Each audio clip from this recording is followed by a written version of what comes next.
Spade was found dead in her home earlier this month, the result of an apparent suicide. She will be laid to rest tomorrow. And parents in New Jersey suing a school district over their 12-year-old daughter's suicide, saying the school did not do enough to stop bullying.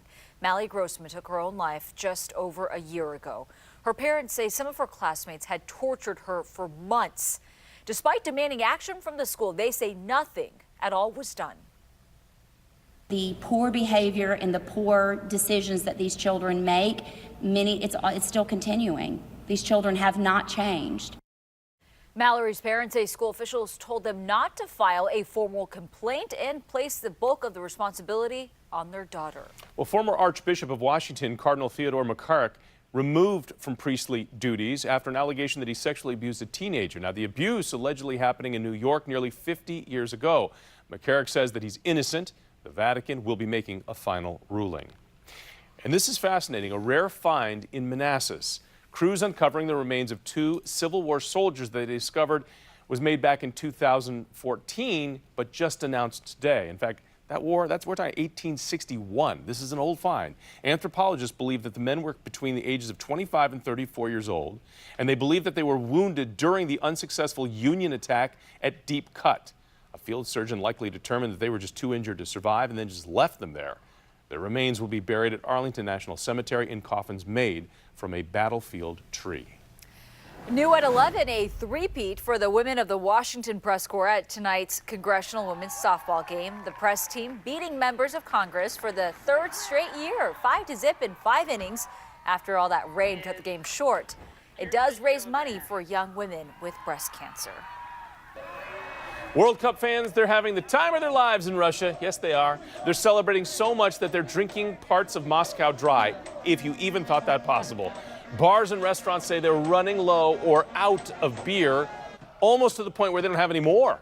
And they have to wait longer than usual for deliveries because suppliers, they're also running low. There's a lot of drinking going on. And on top of that, here's another shortage to tell you about. CO2 in Europe, the gas that gives beer its signature fizz, they're running low on that as well. It's in Moscow. They could just turn to vodka next, right? Soccer, the #1 watch sport, and they are doing more than just watching. All right, a group of siblings in Louisiana, they're pushing for a name change to an ice cream. Bluebell calls the ice cream the Great Divide, combining chocolate and vanilla in one container. What a shock. And while the kids love it, they say they'd love it more if it had a stronger message of inclusion, especially since their family is mixed race. So they came up with a better name. A new name, Better Together is the name, and they pitched that to the company.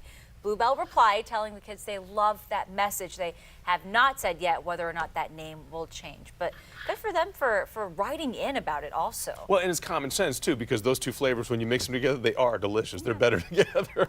Is there an ice cream that isn't delicious, really? There actually is a couple What flavors. is it? Well, there's one with pistachio I'm just not a fan of. Oh, is that right? I'm just saying, I didn't care for it. On days like today where it's so soupy and so uncomfortable, I'll take anything chilled. Yeah, exactly. I like the ice drinks, you know, like the slushies and it's good stuff. Yeah, you'll want that tomorrow. By the way, summer begins. So you got about, what do we have, about 8 hours left of spring, a little less? I'm staying up. What am I telling you, 7? You should. Bring it in. Was there anything this spring you didn't get done? You have very limited time here until we switch on over. A live look tonight, the Lincoln Memorial, Roslyn in the backdrop. Beautiful evening. Now we just have some light rain. Temperatures are comfortable, 74 degrees. It's sticky, no doubt about that, but we're not up into this oppressive range in terms of the actual air temperatures. Humidity values are up there. 70 is the temperature. Gaithersburg to Dulles, Martinsburg into the 60s. Ocean City right now at 76. So just some light rain around the region. No thunder, lightning. Certainly no severe weather for the remainder of this evening. Weather alerts, too. Everything's pulled down. We don't have any flood watches or warnings to tell you about. Certainly not severe weather. And even the Storm Prediction Center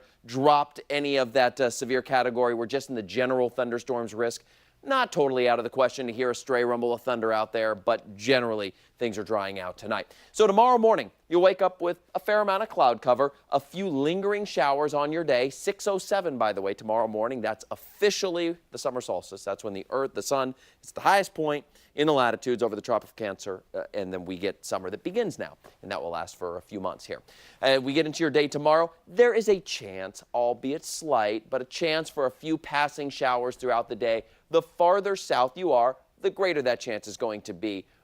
But a huge portion of your day is going to be dry, if not the entire day for you. And then by the evening, a lot of these clouds will start to break. Should be very nice. but it's short-lived because by Thursday night, tomorrow night, and into Friday, another wave moves on in. And Friday, I would count on it being cloudy. I would bank on there being rain off and on throughout the day.